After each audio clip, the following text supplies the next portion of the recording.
In this video, we're going to begin working with limits of trig functions, and specifically, we're going to start with a pretty critical limit problem that involves sine of theta or sine of x, and that is the limit as theta approaches 0 of sine of theta over theta. So with any limit problem, we always want to test substitution first, and so we see if we plug in 0 for theta, we'll get sine of 0 over 0. And we know when theta equals 0 that sine of 0 has a value of 0. We get 0 over 0, which is what we know to be one of our indeterminate forms. It leaves us kind of wondering, well, what approach could we take next? Now, we're going to walk through a proof of what the answer to this limit problem is. And in order to walk through that proof, we're going to want to remind ourselves of a couple of formulas. And why these formulas are relevant will become clear in just a minute. First of all, we want to remind ourselves of how to find the area of a triangle. The way we learned in geometry is to do 1/2 times the base times the height of the triangle. But we also use that the trig can be useful when calculating the area of the triangle, particularly if you don't know the base and the height. But if you instead know an angle measurement and the two side lengths around it, you can calculate the area by 1/2 a times b sine of theta.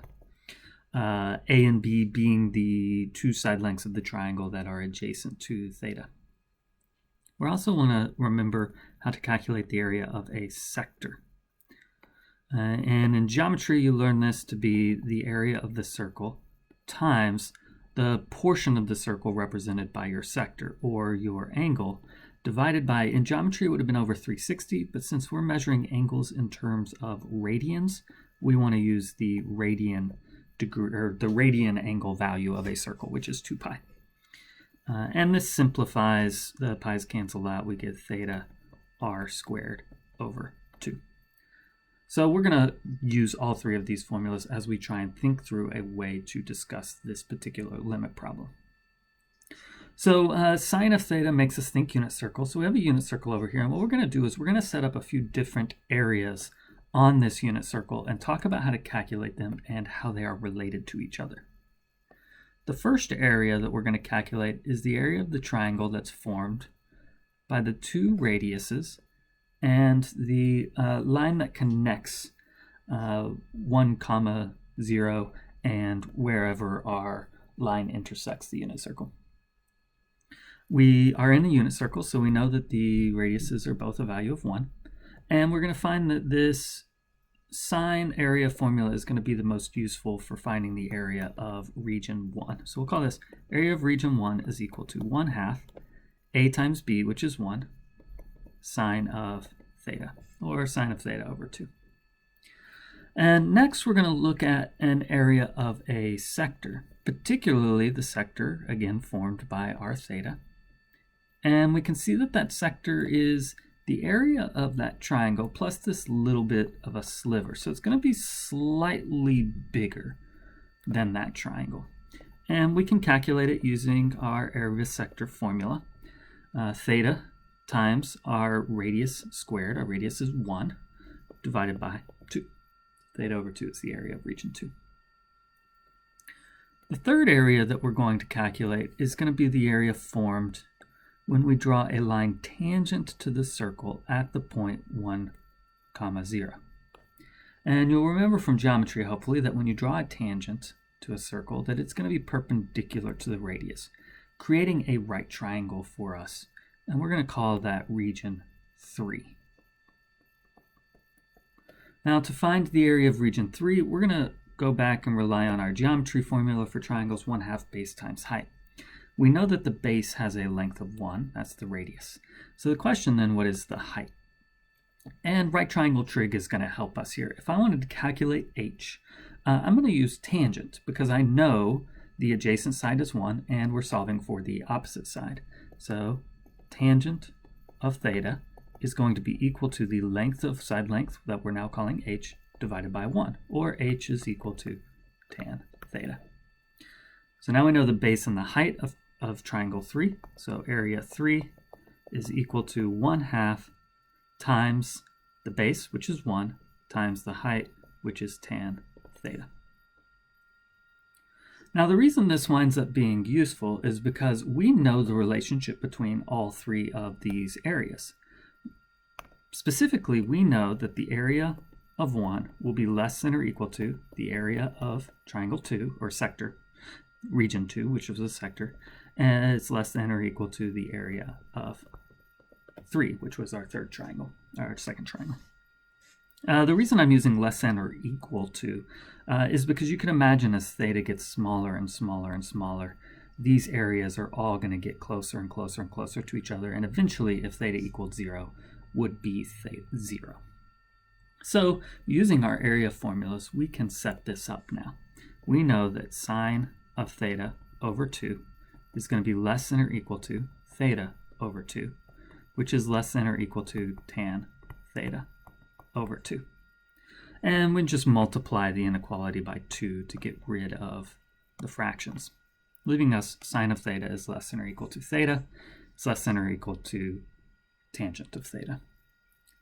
Now at this point we might remind ourselves what it is that we are trying to solve for. We're trying to solve for the limit as theta approaches 0 of sine of theta over theta. And we might be tempted to divide everything by theta, but that actually winds up not being useful. What we're going to instead do is introduce a new sign into the problem by dividing everything by sine of theta. And the logic behind this step might not be immediately clear, but we're going to see the resolution of it as we work through it a little bit further. Sine of theta divided by sine of theta is just 1, is less than or equal to theta over sine of theta, is less than or equal to tangent of theta over sine theta. Remember, tangent is sine over cosine, so the sines are going to cancel out, leaving us 1 over cosine of theta. Now, at this point, I've got a theta over sine of theta in the middle of my inequality, but I want it to read sine of theta over theta. So I'm going to take the reciprocal of each of these values. The reciprocal of 1 is 1. The reciprocal of 1 over cos is cos. And just to remind ourselves how inequalities are going to work with reciprocals, I know that 1/3 is less than 1/2, and if I take the reciprocal of each, 3 is greater than 2. So inequality signs are going to flip anytime we take the reciprocal. And the reason getting to this stage is going to be useful is because we originally wanted to talk about the limit of these things as theta approaches 0. So we can take the limit of each of these. The limit as theta approaches 0 of 1 is just equal to 1. The limit as theta approaches 0 of sine of theta over theta is what we're trying to solve for, and we saw earlier does not work with substitution. We get indeterminate form. So we'll leave that as a limit calculation. And finally, the limit as theta approaches 0 of cosine of theta is cos of 0 using substitution, and cos of 0 is 1. So what we find is that this limit must be greater than or equal to 1, or it must be less than or equal to 1. Well, the only way for this to be true is if this limit is equal to 1. This right here is referred to as the squeeze theorem. And you can look up more about the squeeze theorem if you would like, but it's this idea that in order to calculate this limit, we squeezed this limit problem in between two different limit problems that we do know the answer to, and that we know must be on either side. If we look at a graph of these functions, it actually makes a little bit more sense. And we can see why squeeze theorem is a relevant name for this. So I'm going to pull up GeoGebra, and what we're looking at is a graph of sine x over x. And the first thing that we'll notice is that it's pretty easy to tell that our function approaches something that is approximately 1. And we've just evaluated it to find that it is in fact exactly 1. And we determined that the limit as we approach 0 must be in between the functions y equals 1 and cosine of x. In fact, we determined that it must be greater than or equal to cosine of x but less than or equal to 1. And we can see that the purple graph, sine x over x, fits itself perfectly kind of in between those two values. And so we know that as we are approaching 0, our graph is approaching 1, and more specifically, we've proven that it fits perfectly in between y equals 1 and cosine of x. Now this leaves us with a pretty important conclusion about trig limits, and that is that the limit as x approaches 0, x or theta, whatever we want to use, is of sine of x over x is equal to 1. And we're going to find that lots of trig limit problems are going to rely upon this piece of knowledge. And if you can manipulate a trig limit problem into a position where it looks like sine of x over x, you'll be able to draw an accurate conclusion of it being a limit that equals 1. What we have next are 6 practice problems. And in each of these practice problems, you're going to be able to use this single piece of knowledge about how trig limits work with sine of x over x in order to calculate what each of the following 6 limits must equal. And so your goal is to try and manipulate them into a form that looks somewhat like this. I encourage you to try these all in between now and our next class, and I encourage you to resist the urge to look up solutions to some of these on the internet. Try to think through them on your own. Try and think through about the logic of them and come to solutions.